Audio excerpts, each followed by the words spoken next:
سلام البنات، نتمنى تكونوا بخير وعلى خير. اليوم جبت لكم وصفه جديده لي شوسون سون غلوتين سون كازايين. دابا نخليكم مع المقادير وطريقه التحضير. بالنسبه للمقادير ديال لي شوسون بالكفته سون غلوتين سون كازايين، كنحتاجو كاس ديال الدقيق سون غلوتين. انا كنستعمل هذا ديجا وريتو ليكم، خاص غير بالمعجنات ماشي ديال الحلويات بوحدو، خاص غير بالمعجنات. عندي نص كاس ديال دقيق ديال الروز يكون ليس، يكون مطحون مزيان. عندي هنا 200 غرام ديال الكفته، عندي بصله مقطعه رقيقه، عندي واحد بيضه غادي نطربها، غندير غير نص ديالها في العجينه ونص الاخر غادي ندهنوه بلاطاط من الفوق. عندي الملح، زيت الزيتون، ابزار وشويه ديال الزعتر باش غادي نسمو هاد العجينه ونسمو المكونات.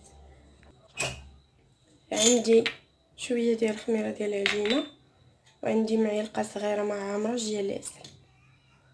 وين بول، بسم الله. غادي نديرو فيها الدقيق سون غلوتين، نديرو فيها الروز، دقيق الروز سون غلوتين تا هوايا ما فيش الغلوتين. عندي الملح، قياس ديال الملح كيبقى على حسب الذوق، يعني كل وحده عينا ميزانها. زيت الزيتون 2 معالق كبار. ندير خميره ديال العجينه، عندي الزعتر باش نسم هاد المكونات. ضروري من الزعتر حيت هاد الدقيق تكون فيه واحد البنه، خصوصا الا كانوا الوليدات صغيورين كيملوا، مازال الكبار راه كيزعموا عليه وما عندهم ما غادي يديروا. حنا ما عندنا ما غنديروا ليهم، يعني جهدنا راه كنديروه معاهم. صايبوا لهم سون غلوتين صافي. غادي نطرب هاد البيضه هادي، طربوها بحال هكايا مزيان صافي.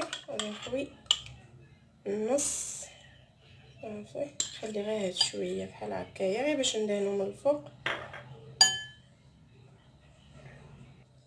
ناخد الماء ونخلط هاد المكونات، ما تكثروش الماء حيت غير شويه ديال العجينه. معينكم ميزانكم، العجينه ستكون تلصق واحد شويه صافي. هذا هو القدر ديال الماء، ما نزيدش، ما غاديش نزيد حيت البيضه حتى هي مطربه بحال هكايا. غادي نخلطو غير بالمعلقه، نكتفيو غير بالمعلقه حتى هو تيتلصق. الا درتوه في اليدين كيتلصق بحال هذا الشكل، غير بالمعلقه نكرطوا داكشي اللي كيكون لاصق لتحت حتى هو نخلطوه مزيان صافي. دابا غادي نخليوه يرتاح نغطيوه ونخليوه يرتاح واحد شويه بما يشربوا دوك المكونات حتى الرز كيشرب، ونشحروا هاد المكونات باش يبردوا. نضيف فيها البصله،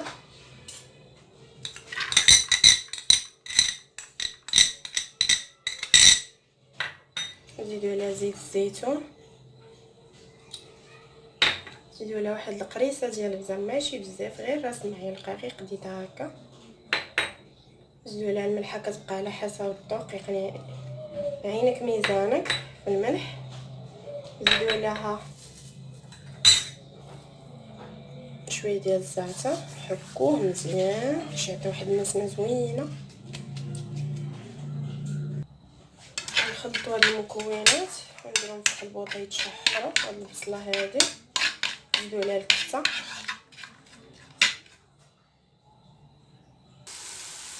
صافي. بعد ما نزلات البصله نزيدو عليها الكفته دابا، فركتوها باش على هاد الشكل.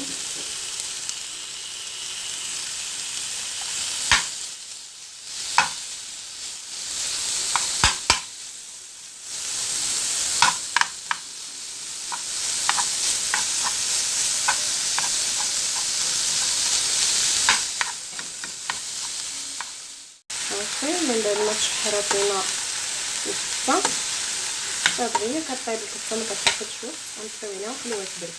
غادي ناخد بلاستيكه وغادي ندهنها بالزيت هكا باش ما تلصقش ليا فيها العجينه ملي نكون نطلقها بهذا الشكل. ضروري تخدموا فوق بلاستيكه البنات ماشي فوق الرخامه الا بغيتو العجينه ما تلصقش. ناخذ العجين من بعد ما ارتاح طبعا بواحد الكويره هكا بحال هكايا كنديروا فيها الزيت نحطوها فوق من هذا البلاستيك نديروا لها البلاستيكه الاخرى وغادي نطلقوها بالمدلك نديروا لها بحال هذا الشكل. شوفوا المدلك نطلقوها غير بشويه يعني راك تكون رطبه بزاف دغيا كتطلق تاخذش وقت في الطليق هكا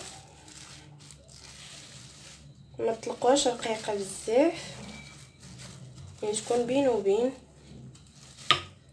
هانتوما ندير لها هكايا بيدينا كتمشي اللي ما عندهاش المدلك غير باليد كتمشي بهذا الشكل هكايا. هانتوما كيف ما شفتوا دوز على المدلك هانتوما هي بدات كتلصق. الا درتو المدلك ديروا فيه الزيت باش ما تلصقش بحال هكا دهنوه. ناخذ اون سيركل وغادي نقطق ولا درتيها فهاديك لاباغاي اللي كتخرج لي شوسون كتلصق. نتوما كما كتشوفوا راه كتقطع بالزربه يعني ما كتعذبش صافي ما تلقاوش معاها صعوبه. من بعد ما بردات الحشوه غادي ناخذ غير شويه ماشي بزاف باش ما تخرجش لينا الحشوه للجناب وتطرطق لينا العجينه راه على سباتها هي او غنقولوا لي كاين راه كلشي عارف هاد العجينات هي راه على سبه ملي خصك بشويه وبالمهل. يلا حزروها بون كتخدموا بيديكم يكون فيهم الزيت. هادشي اللي كيبان لكم هكا راه غير زعتر بحال هكا كندير يديا فيها الزيت وكندير بحال هكايا. من بعد كنجيب فورشيطه وكنطراسيها من هنا. ضروري فورشيطه هي فيها الزيت خدموا بالزيت ولا بالدقيق اللي بغيتو بحال هكايا غير بشويه عليها بحال هذا الشكل. ها هي لي شوسون مقطعه ما والو نحطهم هنايا حتى الاخر ونصفهم في اللاطه. نعاود معكم وحده اخرى باش تفهموا مزيان.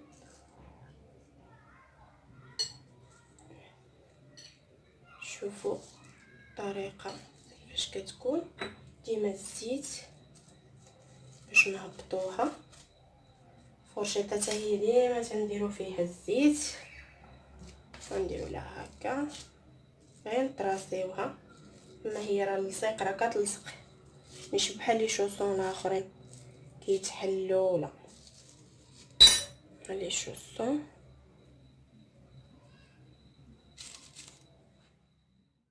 البيض اللي بقى لينا قبيله بهذا الشكل.